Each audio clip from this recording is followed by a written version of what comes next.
Pendant des années, quand la France voulait montrer le pays malade de la dette en Europe, elle regardait l'Italie. Aujourd'hui, les investisseurs sont en train de faire exactement l'inverse. Le Financial Times vient de lâcher la bombe. La France remplace désormais l'Italie comme principale inquiétude des investisseurs sur la dette européenne. Et le symbole est brutal. Pour prêter de l'argent pendant 10 ans, les marchés demandent désormais plus d'intérêt à la France qu'à l'Italie. Ouais, vous avez bien entendu. Paris paye plus cher que Rome. Mais attendez, parce que normalement ça n'a aucun sens. L'Italie reste beaucoup plus endettée, environ 139% du PIB, et la France autour de 117%.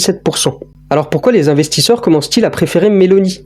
Parce que Rome réduit son déficit. Elle dégage même un excédent avant paiement des intérêts, pendant que la France reste au-dessus de 5% de déficit, avec un Parlement incapable de s'entendre sur la manière de couper les dépenses. Et c'est pas tout. Selon le Financial Times, même certains investisseurs japonais commencent à déplacer leur argent de la dette française vers la dette italienne. Mais le vrai piège arrive maintenant. La France doit refinancer des centaines de milliards d'euros de dettes Covid dans les prochaines années. Et au même moment, les marchés voient arriver une présidentielle où, dans 4 scénarios sur 5 testés, le second tour opposerait Marine Le Pen à Jean-Luc Mélenchon.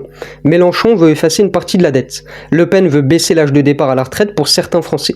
Les investisseurs regardent ça et demandent déjà une prime supplémentaire pour nous prêter. Pendant des années, Paris disait à Rome comment remettre ses comptes en ordre. Aujourd'hui, c'est l'argent des marchés qui est en train de dire à la France « Regardez plutôt ce que fait l'Italie ». Et si ça continue, le problème ne sera bientôt plus de savoir si la France est plus endettée que l'Italie.